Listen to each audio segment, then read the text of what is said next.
Anies Baswedan, Gubernur DKI Jakarta yang akan berakhir masa jabatannya terus mendapat sorotan media massa.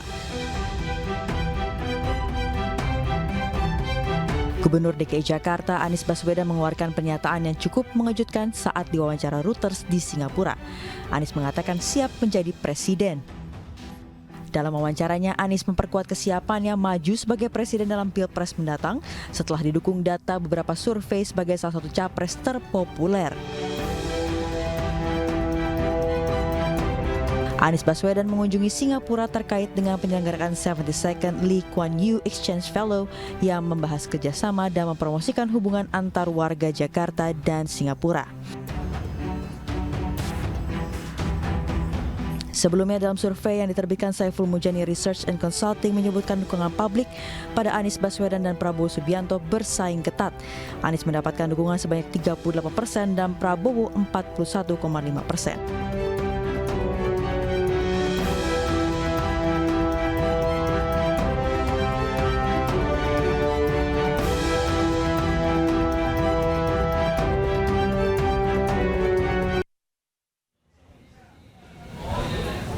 Baik, sudah cukup terang pernyataan dari Anies Baswedan untuk maju dalam pencapresannya di tahun 2024, dan langsung saja sore hari ini kita akan bahas lebih dalam bersama dengan narasumber yang sudah hadir bersama kami di iNewsroom sore hari ini. Yang pertama ada founder kolaborasi warga Jakarta Andi Sunulingga yang sudah bersama kami di studio iNews Tower sore hari ini. Selamat sore Bang Andi. Selamat sore Fani, selamat sore pemirsa semua. Tapi Bang Andi tidak sendiri pemirsa, kita juga ditemani saat ini ada politisi PDIP DKI Jakarta dan juga sekaligus anggota DPRD DKI Jakarta dari fraksi PDIP, Pak Gilbert Simanjuntak. Pak Gilbert sudah tersambung via sambungan Zoom. Selamat sore.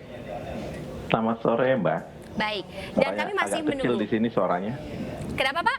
Agak kecil kan? Agak kecil. Baik. Nanti akan kita benerin, betulkan kembali sinyalnya sehingga suaranya bisa lebih jelas. Tapi kami juga masih menunggu pengamat politik Henry Satrio via sambungan Zoom untuk bergabung bersama kami sore hari ini. Jadi saya langsung saja bahas bersama Bang Andi dan juga Pak Gilbert. Bang Andi, Pak Anies sudah terang-terangan walaupun memang di Singapura menyebut maju menjadi calon presiden 2024. Tapi kalau boleh tahu kenapa di Singapura, kenapa nggak di sini ngomongnya? Itu kan wartawan yang tanya. Jadi kalau kita lihat wartawan Reuters itu mempertanyakan tentang Anies terkait Jakarta. Wawancara biasa habis menerima fellow exchange dari Lee Kuan Yew ya. Habis itu ceramah di sana tanya wartawan. Di ujung biasa itu kan Fani wartawan tahu itu ditanya tentang itu karena dianggap ini ya tentu dia harus jawab siap itu. Kenapa harus dijawab tidak siap kan? Tapi kalau ditanya wartawan di Jakarta biasanya coba cek lagi itu, coba cek lagi dia katakan kan nanti ada waktunya, mungkin dia berpikir sekarang ini waktunya. Oke. Dan kebetulan waktunya pas yang tanya wartawan asing. Oke. Tapi memang terang-terangan menyebut sebagai atau katakanlah siap maju ya dalam pencapresan 2024. Jika dinominasikan oleh partai-partai politik. Oke. Itu kan ada komanya itu. Jika dinominasikan oleh partai-partai politik, dia siap itu. Karena yang punya tiket kan partai. Tapi nggak pernah ada omongan gitu Bang? Antara partai dengan Bapak? Oh pasti ada, itu urusan Anies Baswedan lah dengan partai-partai. Sudah ada yang berniat meminang? Kan kita sama-sama tahu, lihat semua bagaimana konstelasinya. Namanya disebut-sebut di Partai Nasdem misalnya. Ada juga Pak Ganjar, ada Pak Andika Perkasa disebut-sebut.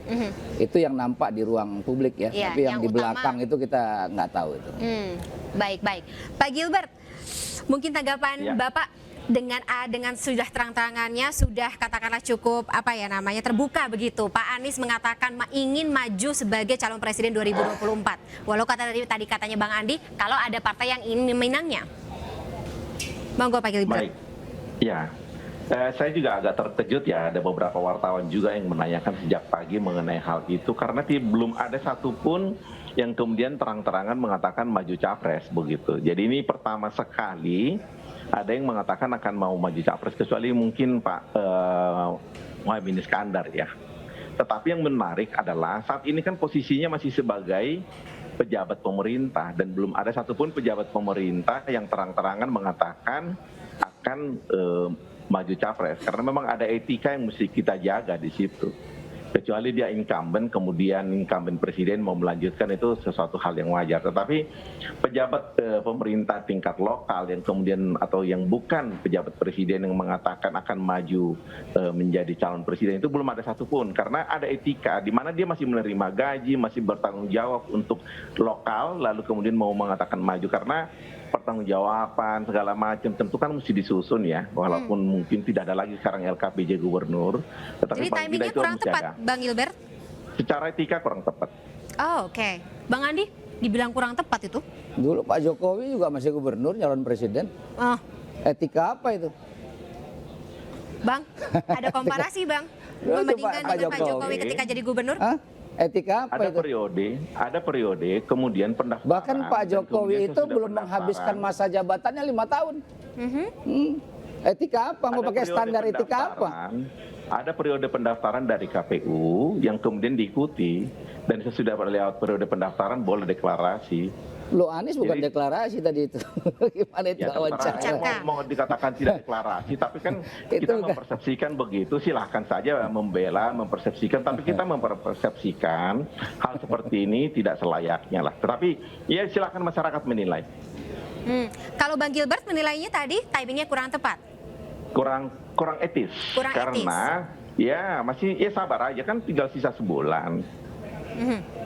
Baik. Tapi kalau misalnya ketika Pak Anies atau insinuasinya Pak Anies ini siap maju menjadi Capres 2024, orang-orang jadi bertanya-tanya apakah memang sudah ada kendaraan politik yang akan merapat atau seperti apa.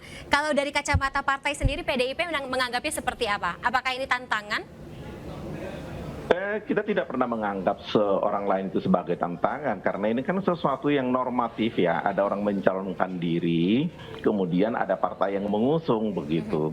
Tetapi kalau dari kita sendiri, PD Perjuangan itu mempunyai karakter bahwa kita akan membawa orang yang sudah berkeringat dan punya dedikasi, punya kinerja yang kemudian jelas ada di dalam partai, bukan orang di luar partai. Itu sebabnya kita tidak pernah akan mencalonkan orang di luar partai, karena kita harus meyakini betul nasionalisme seseorang, dedikasi seseorang, karakter segala macam itu jelas mesti ada di dalam catatan kita, sehingga tidak akan mencalonkan di luar partai.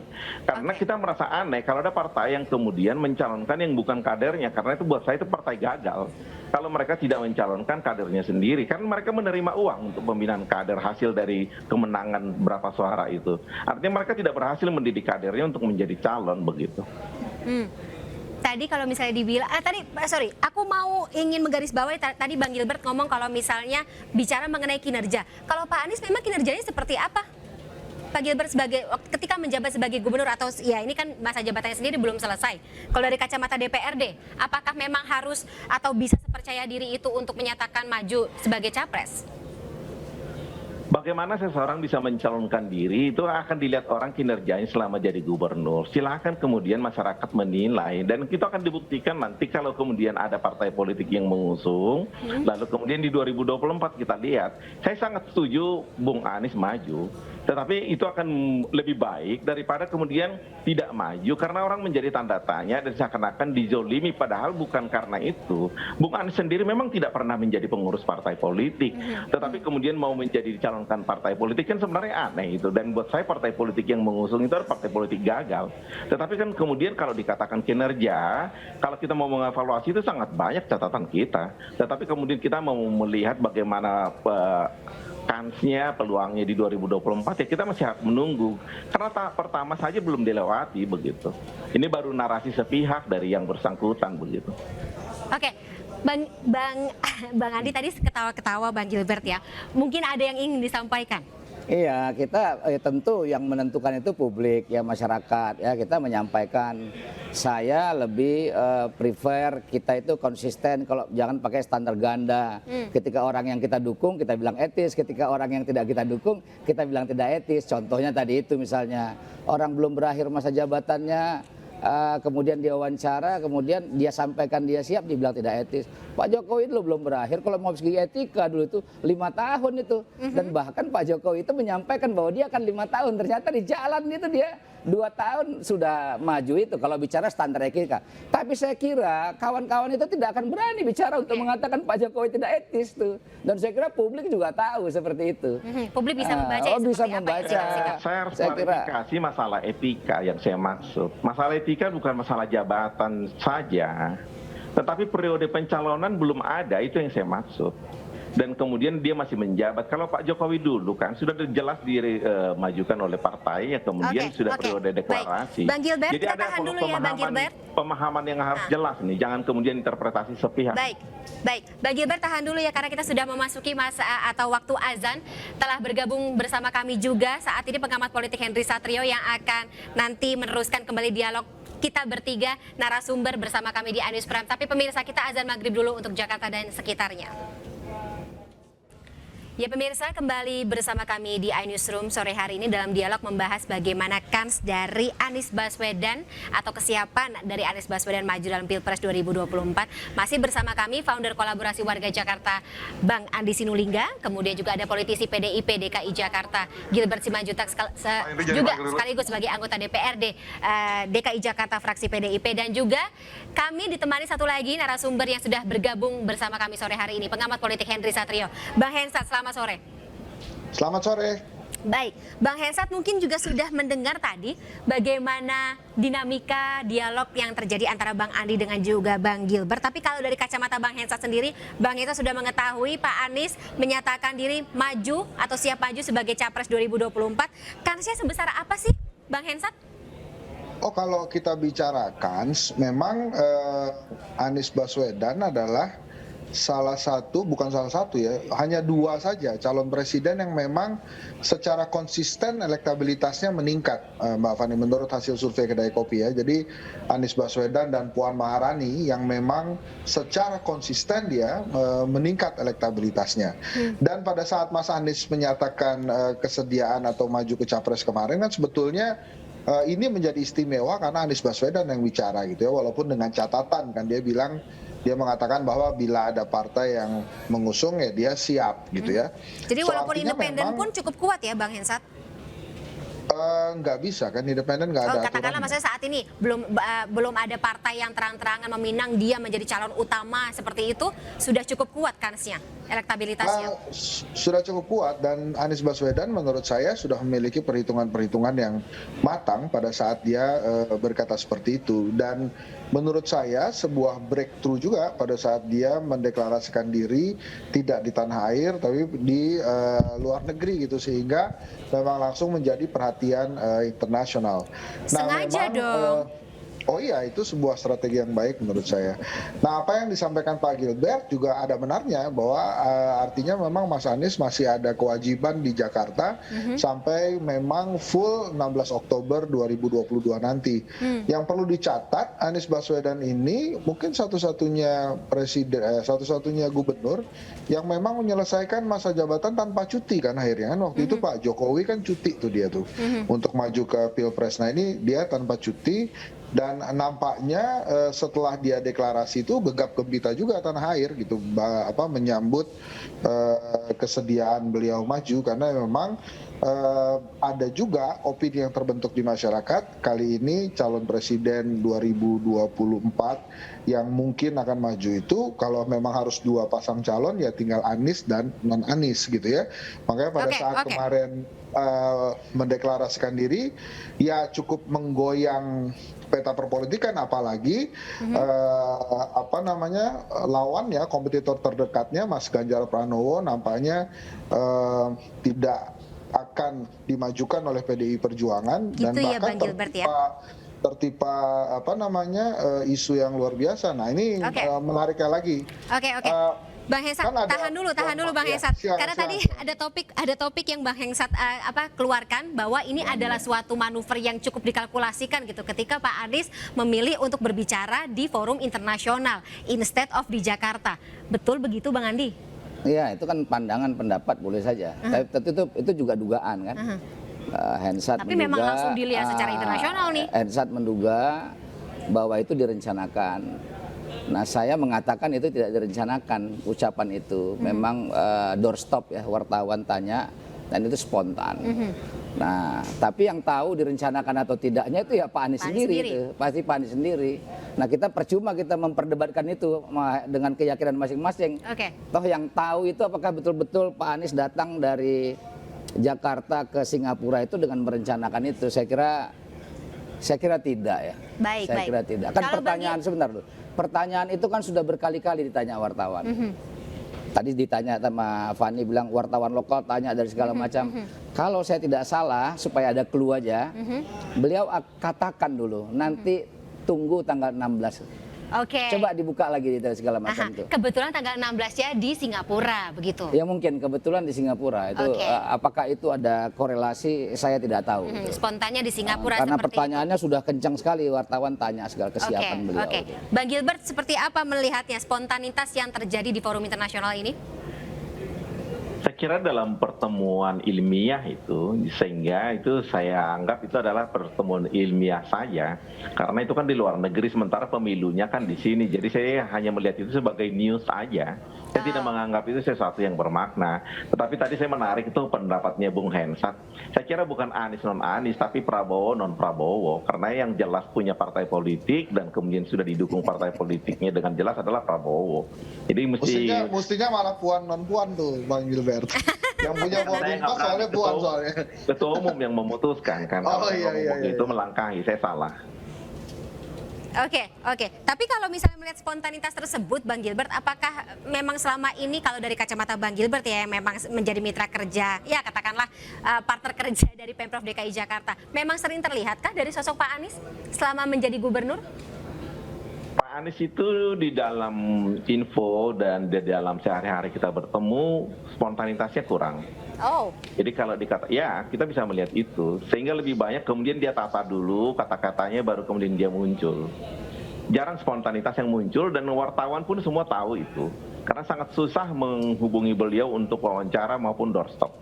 Itu sebabnya kemudian lebih banyak wakil gubernur yang muncul. Apakah by design untuk kemudian wakil gubernur biar tampil, saya juga tidak tahu. Tetapi jelas untuk spontanitas sepanjang yang kita amati bukan tipikalnya beliau.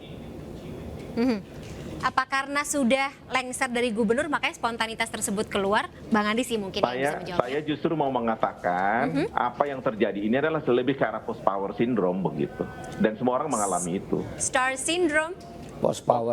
post power syndrome. Semua orang Oke. mengalami itu. Semua orang mengalami itu. Bang Andi setuju? Oh iya jelas tidak. Yang pertama Anies kita kenal sejak kuliah dulu. Dia terbiasa menata kata-katanya. Jadi Anies orang yang bukan sembarangan ngomong. Ya, spontannya juga memang kayak begitu dia. Saya kira wartawan tahu itu. Bagaimana Anies kalau dia menolak wawancara kawan-kawan atau mengeluarkan satu potong kata, karena dia jaga betul tuh kata-katanya itu. Nah, itu tipe Anies yang kita kenal. Nah, yang Jadi kedua, ini calculated dong berarti, Bang? ya dia kalkulatif, orangnya hitung. Kita tahu ya, Penuh pertimbangan. kata-kata itu membuat orang bisa saling berkelahi. Aha. Kata-kata itu bisa membuat orang saling jatuh cinta. Oh. Nah, jadi kata-kata itu bisa membuat kita menangis tuh. Kata-kata itu penting, jangan dipikir nggak penting. Jadi menata leadership itu penting kata-kata itu.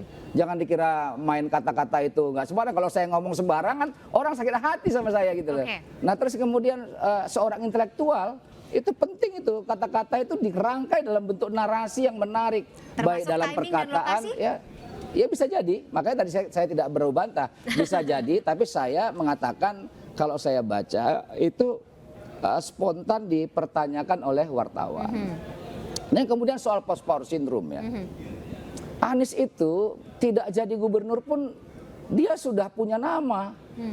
Nah, kita ini yang ada di sini mungkin kalau nggak jadi pejabat tuh nggak ada namanya itu. Kita ini, dia belum 40 tahun, dia sudah diberikan rekognisi oleh Foreign Policy Magazine sebagai 100 tokoh intelektual dunia itu namanya itu. 2 tahun kemudian itu majalah ternama di Jepang memberikan dia, merekognisi dia sebagai tokoh yang diproyeksikan tuh 20 tokoh yang berpengaruh di dunia diproyeksikan. Itu bukan saya yang ngomong. Itu jadi dia membuat Indonesia mengajar dan macam-macam. Anies itu itu menghabiskan waktunya dengan kegiatan-kegiatan yang produktif. Ya kebetulan ini dia jadi gubernur nih, dan nggak pernah mimpi Anies jadi gubernur. Coba aja dicek tuh, boleh tanya sama Pak Prabowo, boleh ditanya sama yang lain-lain bagaimana Anies juga adalah last minute tuh jadi gubernur dan jadi gubernur.